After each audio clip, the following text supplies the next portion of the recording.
नमस्ते, स्वागत है आपका वैदिक वास्तु विद प्लैनेट्स राशि चक्र में। क्या आपने कभी गौर किया है कि कुछ घटनाएं बिना किसी स्पष्ट कारण के बार बार होने लगती हैं?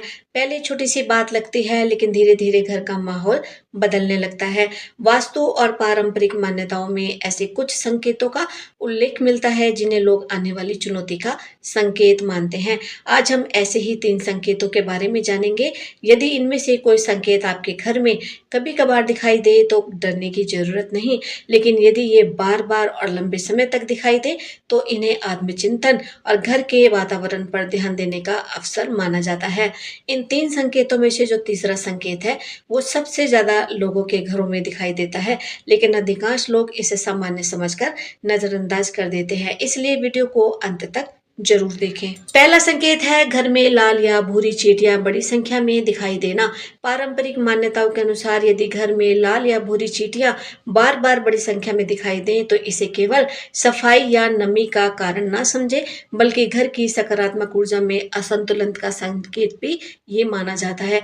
कहा जाता है कि यदि इस और लंबे समय तक ध्यान न दिया जाए तो धीरे धीरे अनावश्यक खर्चे बढ़ने, आर्थिक रुकावटें आने और मानसिक तनाव बढ़ने जैसी परिस्थितियां बन सकती हैं। इसलिए ऐसे संकेत दिखे तो घर की स्वच्छता, व्यवस्था और सकारात्मक वातावरण पर आपको विशेष ध्यान देना चाहिए। अब बात करते हैं दूसरे संकेत की।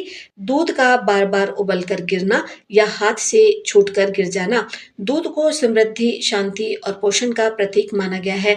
यदि ये बार बार उबल कर बाहर निकल जाए या हाथ से छूटकर गिर जाए तो पारंपरिक मान्यताओं में इसे सावधानी का संकेत माना जाता है। कहा जाता है कि यह बढ़ते खर्च, योजनाओं में रुकावट या मानसिक चिंता की ओर इशारा कर सकता है। इसलिए ऐसे समय में जल्दबाजी से बचें और अपने आर्थिक तथा पारिवारिक निर्णय बड़े ही सोच समझकर लें। अब बात करते हैं तीसरे संकेत की कि भोजन करते समय अक्सर आपस में वाद विवाद हो जाना। यदि लगभग हर दिन भोजन करते समय परिवार के सदस्य किसी न किसी बात पर बहस करने लगे तो पारंपरिक मान्यताओं के अनुसार ये घर की शांति प्रभावित होने का संकेत माना जाता है। लगातार तनाव का असर केवल रिश्तों पर ही नहीं पड़ता, बल्कि काम, व्यवसाय, नौकरी और आर्थिक स्थिति पर भी पड़ता है। इसलिए भोजन के समय बिल्कुल शांत वातावरण बनाए रखें, एक दूसरे का सम्मान करें, सकारात्मक संवाद रखें। ये सबसे ज्यादा महत्वपूर्ण माना जाता है। और भोजन शुरू करने से पहले ईश्वर का धन्यवाद करें। याद रखिए, ये संकेत किसी भविष्य की निश्चित घोषणा नहीं है। इन्हें पारंपरिक मान्यताओं के अनुसार केवल सावधानी और आत्मचिंतन का अवसर माना जाता है। समय रहते घर के वातावरण, आपसी व्यवहार, स्वच्छता और सकारात्मक सोच पर ध्यान देना कई समस्याओं को बढ़ने से पहले ही रोकने का काम कर सकता है। अगर आपको लगता है कि इनमें से कोई भी संकेत आपके घर में बार बार दिखाई दे रहा है तो पारंपरिक मान्यताओं में घर में सुख, शांति और सकारात्मक वातावरण बनाए रखने के लिए 7 सरल उपाय बताए गए हैं। मैंने उन सभी उपायों को विस्तार से अगली वीडियो में बताया है।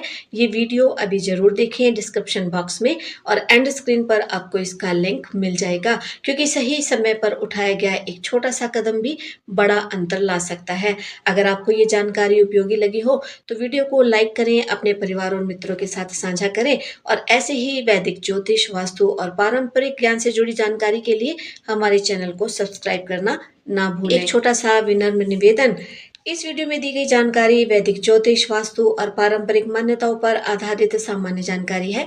हमारा उद्देश्य किसी भी प्रकार का अंधविश्वास फैलाना या किसी की धार्मिक भावनाओं को ठेस पहुंचाना नहीं है। इन बातों पर विश्वास करना या ना करना पूर्णतः व्यक्ति विशेष के विवेक पर निर्भर करता है। इसलिए सोच समझ कर निर्णय लें और समय रहते अपने घर को सकारात्मक ऊर्जा से भरते रहें। वीडियो देखने के लिए धन्यवाद। मिलेंगे एक नए वीडियो में। देखते रहिए, जुड़े रहिए। धन्यवाद।